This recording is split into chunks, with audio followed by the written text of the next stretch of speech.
I'm very upset because I call my brother to come here with me and he don't come. Johnny Walker is not here, he don't come. I wanna smash him, I wanna block his foot, you know, and show for him who is the real Walker. If his wife, let him come. Everybody know his wife, his manager, his wife, his boss. Let's fight for me and smash him in the UFC too. Come to heavyweight, boy. Come to heavyweight. I'll show you who the real heavyweight. Johnny Walker wasn't pleased with his brother's grappling victory over Zion Clark this past Friday evening. During the post-fight interview, Walter voiced his frustration about Johnny's absence from the event. He attributed this to Johnny's wife demanding he remain at home. Walter even issued a challenge for them to settle things in the octagon or through a karate combat grappling encounter. That fight, I cannot lose. I spent my whole life for that moment, you know, training, you know, whole life. You can imagine, like 15, 20 years, every day, gym, back, not family, not friends, not go somewhere, you know, discipline. And that fight I cannot lose. And I just put on table everything what I have that night, you know. And I remember that emotion, which one I have when he tapped, you know, it's crazy. It's crazy. It's moment when you understood, well done, everything is finished, you know. How many years you spent, how many years you did everything right to become UFC champion, you know. It's the moment, it's the emotion, which one I think I never feel before. And I'm never feel again, like when I become double champ, same things. It's not same. Johnny retaliated fiercely, expressing his disgust that his brother Walter engaged in a grappling contest against the limbless Zion Clark, who was born without lower extremities. He stated that Walter doesn't deserve to carry his surname and isn't worthy of the Walker name. Johnny explained his deep disappointment, emphasizing that family loyalty drives everything he does, yet his brother showed zero respect toward his family, spouse, and mother. He refused to abandon his expecting wife at home, especially after Walter made disparaging online comments about her, just to witness him compete against a disabled opponent. Johnny called it shameful and demanded Walter remove his name, describing the matchup as a joke against someone 4 times smaller and legless. He questioned what the event even was, unable to categorize it as a legitimate fight. Meanwhile, Islam Makachev recently confessed that securing his second UFC championship didn't provide the same emotional satisfaction as earning his first title. Speaking with Arena Fight TV, Makachev revealed how his initial belt brought a sense of completion that the subsequent victory simply couldn't replicate. In a video, you and Anthony Joshua were talking about your probably most famous sentence, most famous quote. 2 or 3 years to Dagestan and everybody. Yeah, he showed me, he told me, yeah. I want to make t-shirts. Make a t-shirt? And I said, I'll tell him, yeah, okay, I will give you approval. You can make it. And you have to also come to Dagestan to improve your wrestling. This guy is huge, big, very good striking, one of the best boxer in the world. If this big guy improve his wrestling, can you imagine how good he's gonna be in MMA? Yes. Makachev shared details about his encounter with Anthony Joshua, disclosing that he granted Joshua rights to feature Dagestan references on his promotional materials for 2 to 3 years. He's also actively encouraging Joshua to transition into mixed martial arts competition.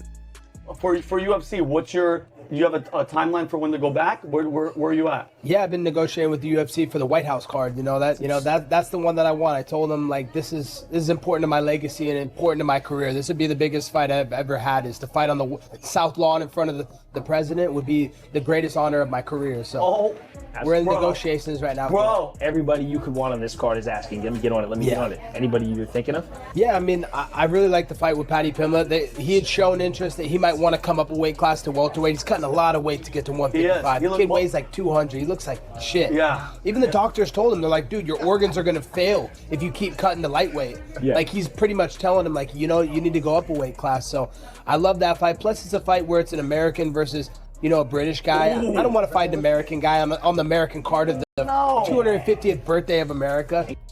The anticipated Manel Kape versus Joshua Van title bout appears to be off the table entirely, despite their recent social media exchanges that seem to confirm the matchup, leading fans to believe negotiations were nearly complete.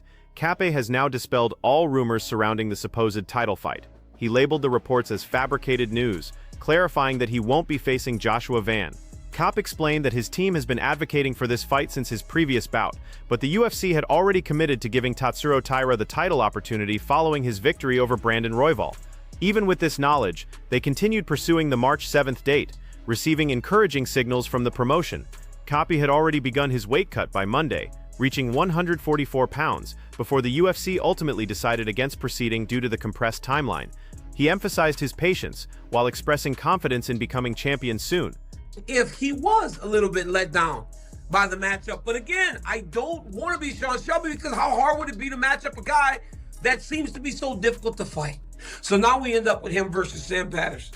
Sam Patterson wins this fight, it's great for him. MVP wins this fight, then what is next? Because if you can't get a fight after beating Jared Cannonier, I don't know how much easier it's going to get people to say yes to a fight after you fight Sam Patterson. I think it's a little pressure on him to go out there and do something spectacular. Like I said, maybe the fight isn't as high profile, but maybe it's an opportunity for him to do something spectacular. He hasn't had a finish since Bellator. But if he doesn't, then it just kind of follows the path of what his career's been. So I don't know, man. Puts a little pressure on MVP, but just looking at him, he looked a little disappointed that was the fight that he was getting. Discussions are apparently in progress regarding Colby Covington's UFC comeback. Although he's secured only one victory since 2020 and faces retirement calls from numerous fans, the 37-year-old veteran has no intention of stepping away from competition. Instead, he's targeting a prominent return this summer season. During his recent Hot Cakes and Hot Takes podcast appearance, Covington disclosed ongoing UFC negotiations for the White House card and expressed interest in facing Paddy Pimblett. Be on the side of Tommy, but I'm not. I'm not in the sense that he posted after the fight his eye, and we got to see the damage, and apparently from what was posted, it looks like everything is okay. But I have so many questions, man. I have so many questions. He got double zoinked. I get it. But the one that got zoinked the worst, like where it looked like the nail, the middle finger went in a little bit further. He wasn't even complaining about that eye. He was complaining about the other one, which would look to me on camera, the right eyeball. Mind you, the reason why I think this does not look good, and I'm gonna just say it straight, Tommy Aspinall was losing that fight. Right away, the guy is saying, I can't see. That is the one thing I have to say. Tommy really fucked up. You can't say I can't see. We know those are the nail in the coffin to any fight. You can't say that. So if you actually want your 5 minutes to try to recover to see if you can stay in the fight, you can't use those words. Just say, okay, let me take my time to see if things get better. If guys want to compete, that's what they say. I got illegally kneed, blasted in the head, and I got destroyed on social media for a year and a half. I'm sitting there on the ground and I go, just, give me my time and I'll see if I can go recover. And now you have this where it's just like, I straight up can't see. I do feel that watching the fight, there's something to be said that the fight looked like it was starting to get tough. And for those things, it makes me question it. Do I question Tommy and his integrity? No, but I think it makes me question, like, did that hurt as much as you said it did? It makes me wonder. Conversely, Bo Nickal, who has been exchanging verbal jabs with Covington, accused him of ducking potential fights. He posted that Colby talks negatively about him while claiming he wants to move up to middleweight, but when Nickal agreed to fight at the White House event, Covington allegedly tried to escape the confrontation. Nickal challenged him to accept the fight and take his punishment. Daniel Cormier has commented on the unexpected booking between Michael Venom Paige and Shara Magomedov. After Paige publicly lobbied for matches against top-ranked welterweight contenders, he was surprisingly paired with the unranked and relatively unknown Magomedov for UFC London on March 21st. Paige later expressed his disappointment, speculating that he might have offended someone within the UFC organization due to this unexpected opponent selection. Speaking on his YouTube channel, Cormier suggested the UFC might be pressuring Paige to achieve his first organizational finish against Magomedov, while acknowledging Paige's legitimate concerns about the booking. But I'm gonna do it again. Sorry, you ready? It hurt, but I'm gonna do it for camera. Y'all ready? What do we got?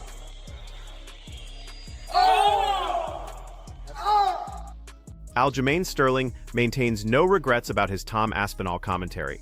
following Aspinall's no contest against Cyril Gane at UFC 321. Due to an eye poke, Sterling suggested the foul wasn't particularly severe and implied the fight wasn't favoring Aspinall, essentially claiming he chose to quit because of the situation. He escaped and actually reversed Khabib like 3 or 4 times with Granby's, where he would like go to ice and Khabib would go into a rear chest lock and put him down and he would Granby out. You see everyone tries to do one Granby, like DDP versus Khamzat. You saw like DDP try to do one Granby and Khamzat followed and would cover his hips and keep him broken down.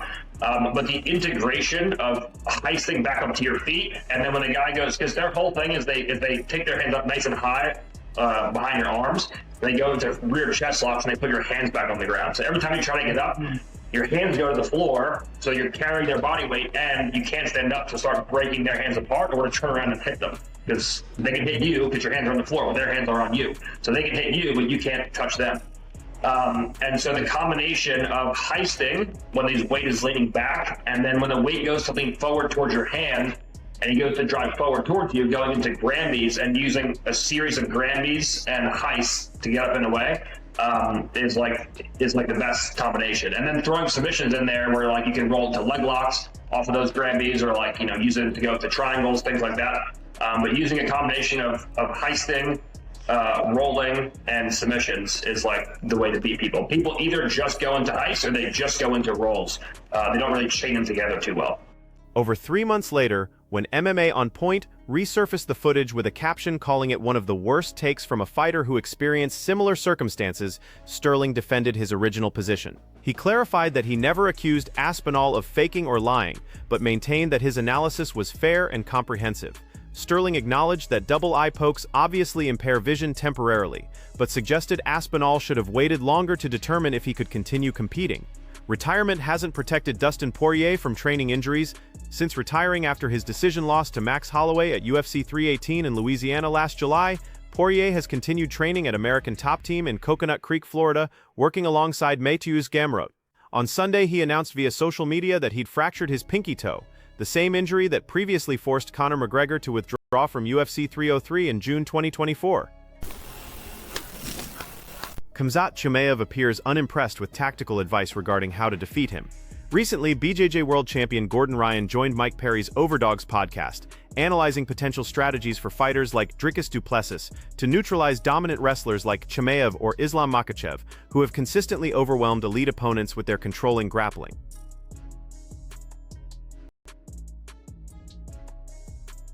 Chimaev responded dismissively to Ryan's analysis, calling it complete nonsense. When Joaquin Buckley offered Chimaev a platform on the Overdogs podcast to elaborate on the subject, Khamzat quickly refused, giving Buckley the same dismissive treatment. Here are the top 3 internet memes, with number 3 posted by C Refrigerator. Пока не спеши. Правую. Вот, отлично. Не спеши. Ислам, теперь не спеши, братчика. Теперь не спеши. Твой! На голову правую ногу надо поставить. Правую ногу на голову. Да. Осторожно. Не спеши, осторожно.